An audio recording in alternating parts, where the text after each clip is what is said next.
ng ating pagkukulang.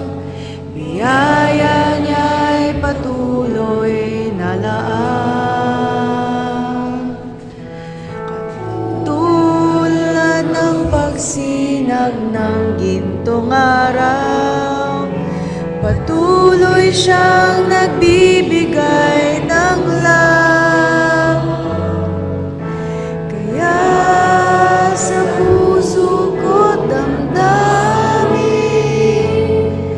katapatan niya'y aking pupurihin.